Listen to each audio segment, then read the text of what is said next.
Olá, vamos dar início hoje então ao nosso programa de História Regional.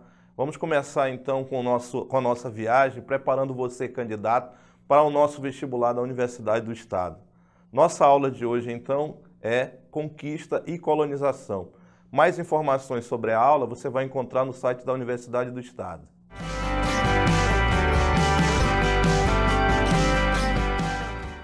Bem, vamos iniciar então o nosso programa falando do seguinte. A questão é a expansão ultramarina e o Tratado de Tordesilhas. Importante entender que quando Portugal construiu seu projeto político a partir da Revolução de Aves, consolidou-se politicamente um Estado moderno. E a partir daí, então, não há dúvida de que esse Estado moderno formalizou uma aliança entre burguesia e nobreza, e essa burguesia e a nobreza vão financiar as grandes navegações. Portugal em si tem um foco. Inicialmente começa a expandir-se por dentro do mar Mediterrâneo e depois vai avançar em direção à África. Daí então vai construir dentro da África um projeto explorando as atividades agrícolas ali e depois nas Ilhas Atlânticas. Esse processo de expansão português vai começar a se acelerar ainda mais a partir da queda de Constantinopla em 1453. Porém, a Espanha ela não tinha um projeto. Na verdade, a Espanha não era um Estado tão formal e tão articulado como era o Estado português.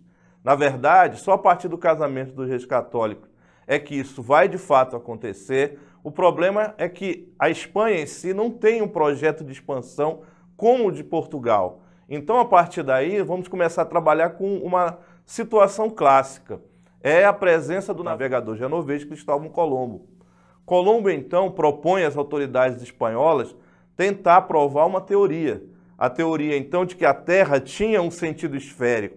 E se ela tinha um sentido esférico, navegando na direção do Ocidente, ele naturalmente chegaria até o Oriente. Porém, dificilmente ele conseguiria, então, provar essa teoria por conta justamente de que as autoridades espanholas não reconheciam muito a sua posição. Daí ele vai conseguir, a partir da interferência de alguns nobres ou de alguns fidalgos, chegar até a rainha. E aí então a rainha vai dar a ele a oportunidade de fazer essa viagem. E nessa viagem então ele consegue colocar em andamento seu plano. 3 caravelas, Santa Maria, Pinta e Nina, vão partir do porto espanhol de Palos em direção às Índias. Porém, na verdade, esse ciclo de navegação que ele está propondo vai acabar levando ele, então, para a América. E ao chegar, então, aqui, ele vai se deparar com uma realidade. Acreditava ele ter chegado nas Índias.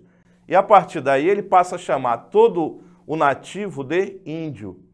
Bem, na verdade, há um aspecto aí que a gente deve levar em consideração. Ele vai retornar para sua coroa. Ele vai retornar para a Espanha.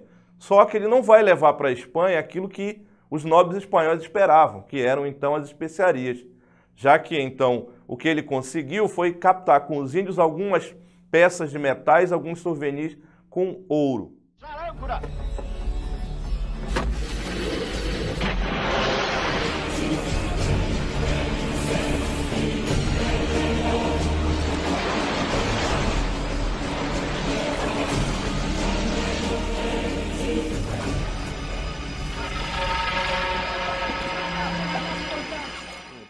O ciclo português pela África e o ciclo espanhol em direção ao nosso continente, a América, ao Novo Mundo, a necessidade de se fazer, de fato, uma divisão. E aí, então, é assinado em 1494 o Tratado de Tordesilhas, como vocês poderão ver, então, na nossa imagem. Visto, então, o Tratado de Tordesilhas, nessa imagem, apresenta para nós o seguinte: a nossa Amazônia, a nossa área em si, ela vai estar dentro dos domínios espanhóis. E por estar dentro dos domínios espanhóis, toda a primeira parte desse nosso estudo é exclusivamente lotada a questão das atitudes espanholas, das práticas espanholas aqui pelo nosso continente. Então vamos observar um aspecto. Nós temos aí uma análise importante a fazer. Essa análise tem a ver com a questão da política espanhola de exploração, principalmente naquilo que tange a questão dos chamados metais preciosos. Então, na verdade, vamos falar do Eldorado. O Eldorado acabou se tornando, então, um mito, Por quê? Porque, na verdade, havia por parte das tribos amazônicas a ideia de que esses metais preciosos existiam, mas eram escondidos em algum lugar dentro dessa selva. Claro, você vai encontrar durante todas as suas leituras várias descrições de Eldorado, mas o mais importante para nós é o seguinte, é entendermos então que é em busca de Eldorado que a Amazônia vai ser incorporada aos interesses políticos e às relações com a Espanha. Se você então puder entender que é em busca desse Eldorado que as expedições espanholas vão entrar pelo rio Amazonas, você já está começando a entender então que no primeiro momento não há interesse por parte da Espanha em nos colonizar. Inicialmente há por parte da Espanha um interesse sim de encontrar os metais preciosos e estabelecer a partir daí um projeto de exploração. Porém, vai se imaginar o seguinte, como fazê-lo? Então, as expedições espanholas pelo rio Amazonas, elas têm uma característica, né? Então, particularmente, vamos começar falando daquela que é a primeira, considerada descobridora, a expedição de Francisco Orellana. Francisco Orellana fazia parte de uma outra expedição maior e essa expedição foi fragmentada. Então, nessa fragmentação, Francisco Orellana então vai continuar descendo o rio Amazonas, já que a expedição começou pelos Andes, e lá então, inicialmente, ela foi coberta de êxito, acompanhado então por um primo, ele veio conquistando então as principais cidades do Império Inca. Porém, quando a expedição entra na selva, ela vai começar a viver então aquilo que o cronista da expedição, a Gaspar de Carvajal, descreve como o martírio. Por quê? Todas as vezes então que a expedição entra na selva, ela via então as dificuldades de deslocamento, graças então à sua grandiosidade, ao peso, à enorme quantidade de membros, de escravos indígenas, soldados, peças de artilharia e equipamento. Então, essa lenta etapa de deslocamento viu então apresentar uma fragilidade e a expedição foi sendo atacada várias vezes. Então, quando a expedição chega até a Baixa Amazônia, chega então até a selva, ela vai começar a estabelecer então um programa, descer o rio em direção ao Atlântico. E aí o que se vai ter então são vários relatos importantes, relatos que consideravelmente vão mostrar para nós uma identificação. Essa identificação descrita então nessas obras vão então nos legar de uma série de conhecimentos, desde conhecimentos fantásticos, como por exemplo o encontramento da expedição com as tais Amazonas, até mesmo de descrições muito importantes, como por exemplo a enorme densidade demográfica, a produção de alimentos, a capacidade dos povos que foram então visitados pelos membros da expedição de se articular e de se organizar. O certo é que a expedição então atravessa, descendo o rio Amazonas, depois então de passar por duras penas, chegará até a Espanha. Orellana então é considerado um herói e aí as autoridades espanholas vão batizar a Amazônia de Nova Andaluzia. Orellana deveria voltar, deveria tomar posse dessas terras, mas veio a falecer. Daí as autoridades espanholas vão mudar o nome do rio, que já tinha sido batizado de Orellana, e vão chamá-lo então de Rio das Amazonas. Passados então 20 anos, as autoridades espanholas não acreditavam totalmente nas descrições de Orellana, pareciam fantasiosas demais. Daí então é organizada uma nova expedição, dessa vez comandada por Pedro de Ursúa e Lope de Aguirre. O momento para a Espanha era outro, passaram-se 20 anos. A política espanhola também sofreu grandes mudanças nesse período. Então, não há a mesma estrutura de expedição colocada à disposição de Orellana. Mas essa expedição ela tem dois objetivos muito claros. Primeiro objetivo, confirmar se os relatos de Orellana eram verdadeiros. E o outro, ainda procurar por Eldorado. Bem, essa expedição ela foi coberta de uma tragédia causada principalmente pelos membros da expedição. Porém, a gente tem que legar o seguinte, ao concluir, mesmo sofrendo todas as tragédias, mortes, traições e motins, ao final os cronistas vão legar então às autoridades espanholas a seguinte colocação: tudo aquilo que Orellana descreveu na sua viagem era verdade. E aí então, começa a se pensar verdadeiramente se vale a pena para o Estado espanhol investir por aqui. Por isso, a nossa viagem agora ela vai dar um salto. Nós vamos entrar agora, então, no século XVII. Nós vamos ver, então, que as autoridades espanholas vão, de qualquer forma, abandonar o projeto de investir por aqui e nós vamos entrar no século XVII numa outra realidade, que é a União Ibérica. Bem, em 1580 começa a União Ibérica, a união dos estados de Portugal e Espanha. Bem, um dos aspectos que a gente começa a entender é justamente o uso do Tratado de Tordesilhas. Agora, esse tratado ele não tem valor legal. Então, quando as autoridades portuguesas e espanholas finalizaram, então, esse processo de unificação, foi assinado, então, um documento chamado Juramento de Tomar. Nesse Juramento de Tomar se estabelecem quais as regras verdadeiramente postas para se estabelecer como vai funcionar, então, o mecanismo de administração. Por exemplo, as autoridades que governavam o Estado português eram portugueses, embora quem governasse fosse o rei de Espanha. Você vai ter, por exemplo, uma realidade bem interessante. Os lucros das atividades coloniais continuarão sendo portugueses, embora o rei que administrasse Portugal e Espanha fosse o rei de Espanha. Então, durante esse período, nós vamos observar uma realidade que é uma realidade latente. Os inimigos da Espanha também serão inimigos de Portugal.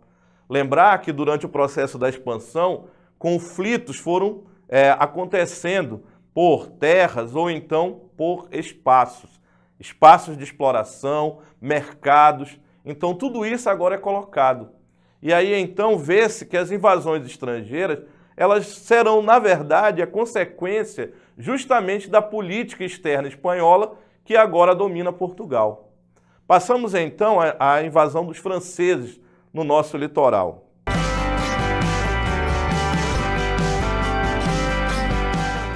Já de antes, a França não reconhece os direitos de Portugal e Espanha no tratado. A fala do rei é muito clara, o sol brilha para todos. E desconheço a cláusula do Testamento de Adão que dividiu o mundo entre portugueses e espanhóis. Na verdade, essa não é a primeira invasão francesa, mas certamente essa invasão tem uma característica mais ascendente em relação à nossa história. Principalmente porque, ao se estabelecer naquela região no norte da colônia, que hoje é o Maranhão, particularmente a presença deles ali foi uma presença que estabeleceu verdadeiramente mecanismos para o início de um processo de exploração. Esses franceses, por exemplo, começaram a estabelecer pequenas estruturas de exploração que depois os portugueses vão se aproveitar. Outro aspecto foi conhecer, por exemplo, um tipo de produto que vai marcar a história econômica da Amazônia, que a gente vai citar aqui, mas na próxima aula, então, a gente vai trabalhar muito especificamente, que é a questão das drogas do sertão. Esse apelido, na verdade, é dado para produtos, então, que a selva oferece, que a gente conhece, produtos como a castanha, o urucum, a baunilha, a canela, o pau-rosa, a copaíba, produtos que vão ganhar muito valor de mercado e importância devido justamente à perda de acesso, então, às colônias que forneciam as especiarias orientais durante esse período da União Ibérica.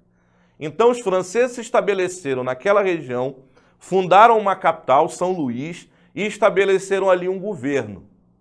Para as coroas ibéricas, aquilo era um risco, justamente porque, ao estabelecer-se naquela região, começando a explorar, eles poderiam, então, no futuro, requerer essa terra em seu favor.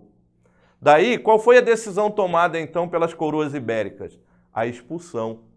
Então, é formada uma expedição a partir do Nordeste, comandada, então, por Francisco Caldeira Castelo Branco, e aí, então, as guerras vão acontecendo e os franceses serão expulsos.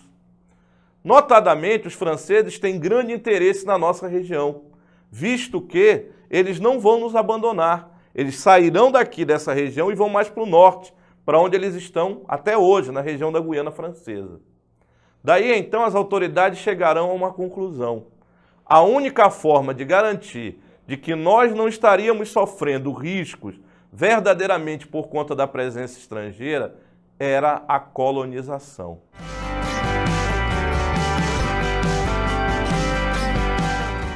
Certamente, para iniciar essa colonização, era preciso fazer uma grande análise de possibilidades e fazer também um estudo sobre as possibilidades de estabelecer por aqui um modelo que possa, de fato, garantir a fixação de população nessa região.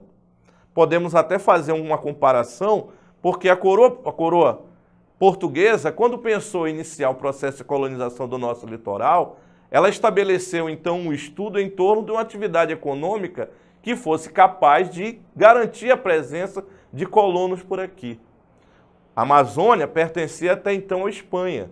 E, a partir de agora, a necessidade é encontrar, estabelecer um plano, e esse plano, então, verdadeiramente ia ser seguido dentro de uma mecânica que pudesse garantir lentamente o processo da ocupação. Então, vamos imaginar que nós já tínhamos no litoral uma experiência consolidada, essa experiência consolidada é a dos missionários e principalmente jesuítas, né, que já atuavam no nosso litoral há algum tempo, e aí então vai se criar, a partir daí, uma espécie de parceria. A ideia então era estabelecer primeiro o contato com os índios. É bom lembrar, e aí a gente vai voltar lá atrás, naquelas expedições espanholas, que há uma fala, por exemplo, lá na viagem do Orellana, que ele fala então num lugar onde a densidade demográfica indígena era enorme. Descreve, por exemplo, que havia comida para alimentar exércitos inteiros. Então, mediante essas informações, você não pode ter o índio como um inimigo, você não pode ter o nativo como um inimigo, você precisa tê-lo como aliado. Usando então a experiência, aquela experiência que já se tinha do litoral, vai se estabelecer então um plano. O plano seria então procurar algumas localidades, procurar uma área específica, e aí os missionários então entrarão em contato com esses índios. Esses nativos então iriam ser lentamente convencidos a aceitar a presença portuguesa ali. Ia se estabelecer então um aldeamento missionário. Daí a segunda etapa era então a construção de uma fortaleza. E aí você vai ter, na verdade, uma soma, né? Você vai ter um aldeamento missionário e vai ter ali uma fortaleza. Essa relação, então, ela é importante porque é a soma dessas duas atividades, a atividade missionária e a defesa, é que vai garantir o início da nossa colonização. Esse é o modelo português que vai ser usado por todo o Vale Amazônico. E a gente pode verdadeiramente usar ele como um exemplo até os dias de hoje. A maioria dos municípios, a maioria das localidades que conseguiu se desenvolver na nossa região, ela segue essa linha. É só você imaginar, por exemplo, que uma cidade no nosso hinterland, no nosso interior, ela tem então a sua catedral, tem a sua igreja, com as portas voltadas de frente para o rio. E a cidade, ela cresceu e se desenvolveu ao redor dele. Claro, é o início, é uma primeira etapa, mas na verdade o que você vai ter depois é que a junção de interesses, mais atividades econômicas, mais ação do Estado, vão então fazer com que cresça, né, o número de habitantes naquela região, e aquilo é uma escala. Aquele aldeamento vai virar lugar ao arraial, aquele lugar ao arraial no século XVIII vai se transformar em vila e aquela vila numa cidade. Belém, na verdade, a capital do estado do Grão-Pará, surgiu a partir daí. Ela que completou em janeiro desse ano 400 anos, é o símbolo, né? Lá se estabeleceu então um forte, o Forte do Presépio. E esse Forte do Presépio, então, seria a ponta de lança para iniciar ao redor, então, naquela região do Baixo Amazonas, o processo de colonização. Então, em 1616 é fundada a primeira colonização portuguesa na Amazônia, a cidade de Santa Maria de Belém do Grão-Pará. O próximo passo era melhorar a administração portuguesa. Lá atrás, ainda na época dos governos gerais, havia sim um interesse em se estabelecer uma divisão política entre o norte e o sul da colônia. A ideia de se criar dois governos gerais já era uma ideia consolidada, porém a União Ibérica acabou impedindo isso. Agora, no século XVII, parecia necessário garantir, de fato, uma administração mais organizada, mais estruturada, tendo, então, o aporte da autoridade portuguesa mais próxima. Então, em 1621, por um decreto régio, é criado, então, o Estado do Maranhão e Grão-Pará. Essa unidade política, ela vai servir, então, de referência nos primeiros anos, então, e você que está se preparando para o vestibular deve ter cuidado, porque em algumas questões você poderá encontrar, referente ao século XVII, o Estado do Maranhão. E você deve lembrar que quando ele cita o Estado do Maranhão, não é outra coisa senão a Amazônia. Na verdade, esse Estado ele vai existir até 1652. E aí, então, ele foi extinto pelo ato do rei Dom João IV, né? Depois, então, ele foi fragmentado em 1654 para, um século na frente, depois da assinatura do Tratado de Madrid, durante a administração do Marquês de Pombal, ser novamente reorganizado numa outra unidade. Dessa vez, então, seria o Estado do Grão-Pará e Maranhão. Esse Estado do Grão-Pará e Maranhão, ele vai articular, então, já um início de um grande conjunto de atividades. Defesa, exploração econômica, mas, na verdade, era preciso, então, avançar. Daí as autoridades portuguesas, então, ficarão mais preocupadas ainda com a presença de estrangeiros navegando pelo rio Amazonas.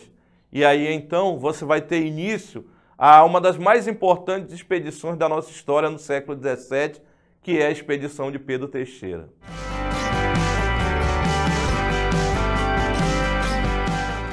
Qual é a característica que marca essa expedição e faz ela ser diferente daquelas expedições que a gente viu lá atrás, as expedições espanholas?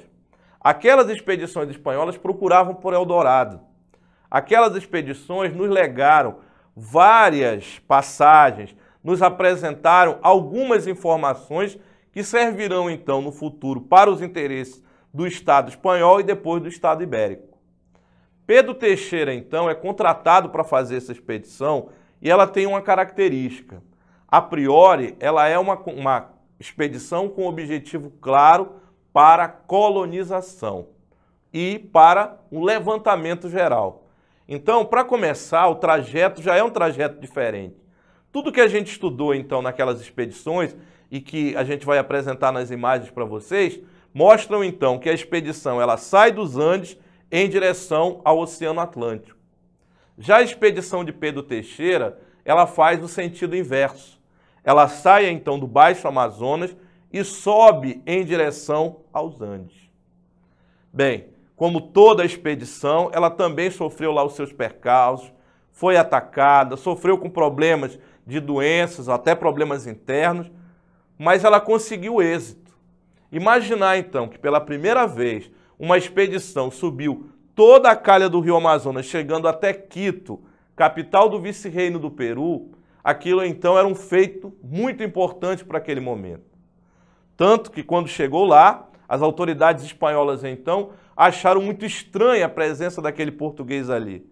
Meio acanhados, muito estranha a articulação do governador, que particularmente acaba expulsando ele de lá. Pedro Teixeira, então, desce o rio, dessa vez com mais interesse ainda em favor do Estado português, e vem, então, fazendo levantamentos. Esses levantamentos foram fundamentais para se consolidar um processo de colonização. Que tipo de informações, por exemplo, ele pôde legar para nós, já que ele fez a expedição nos dois sentidos, indo e voltando? Na verdade, ele vai apresentar em que lugares, por exemplo, ainda a densidade demográfica indígena era muito grande, ou seja, havia ali a possibilidade de se explorar com intensidade a mão de obra indígena. Em que lugares, por exemplo, se poderiam construir fortalezas e que essas fortalezas seriam verdadeiramente um ponto de partida para a exploração de atividades econômicas e captura de índios. E ainda em que lugares, por exemplo, era possível se estabelecer mecanismos para que a colonização se consolidasse. Ao final, vale o trabalho do seu cronista, o Frei Cristóvão de Acunhã, que descreve, então, numa obra magnífica, né, o novo descobrimento do Rio das Amazonas, todas essas informações. Mas certamente o que há ali de mais importante são as primeiras descrições, os primeiros mapas verdadeiramente capazes de nos dar um norte para um processo de colonização consolidada. Já que outrora, aquelas expedições espanholas, elas não nos apresentam esses mapas. Então, a partir daí, já que estávamos durante a União Ibérica, a obra, então, o novo descobrimento do Rio das Amazonas, do cronista da expedição de Pedro Teixeira, o Frei Cristóbal de Acunhã, não é publicado. Ele é proibido de circular. Mas, no ano seguinte, após o fim da União Ibérica, finalmente, então, você vai ter acesso a esses dados. Baseado, então, nesses dados, a colonização agora vai caminhar dentro de uma outra projeção, procurar outras áreas, procurar outras regiões. E aí, meus jovens, nós vamos chegar ao Rio Negro. Nós vamos chegar à instalação do Forte de São José da Barra do Rio Negro, já no final do século XVII, em 1669.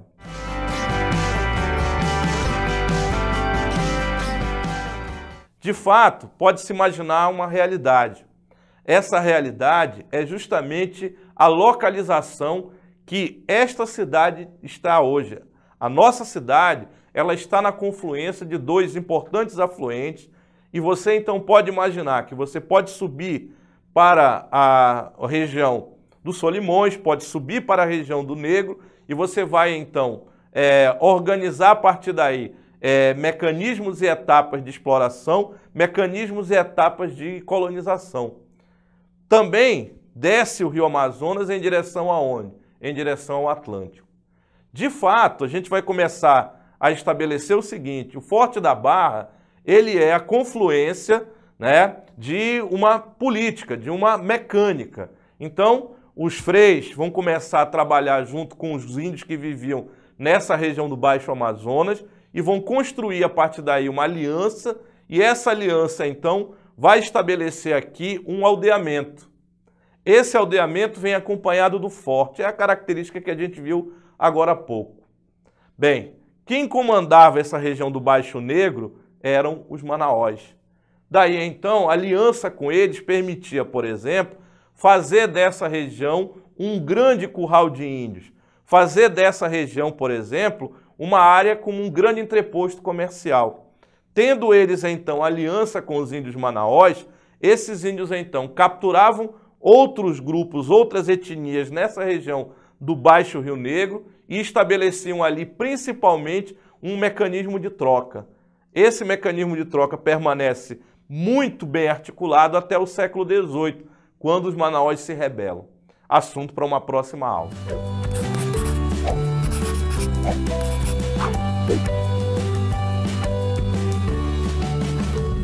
Vamos lá, questão da prova da Universidade do Estado, né? Quase 100 anos tinham se passado desde Orellana, quando Pedro Teixeira despontou em Quito, recebido com muitas festas e mal disfarçada desconfiança pelos espanhóis. O texto do escritor Márcio Souza, né, é, na verdade, um resumo de tudo que a gente trabalhou hoje aqui. Então a pergunta é: assinale a alternativa correta a respeito da conquista e ocupação do Amazonas. Bem, você tem aí 5 alternativas, né? Mas a alternativa correta, então, é a letra A. Diversas ordens missionárias utilizaram a mão de obra indígena na coleta dos produtos da floresta ou drogas do sertão e chocaram-se muitas vezes com os colonos, cujo objetivo era a escravização dos nativos. Bem, na verdade, a gente está aqui respondendo essa questão e ela é um ponto para a próxima aula, que a gente vai trabalhar, então, de fato, essas diferenças de interesses entre missionários e colonos, mas apenas para consolidar, então, que politicamente há sim interesse do Estado em explorar a região.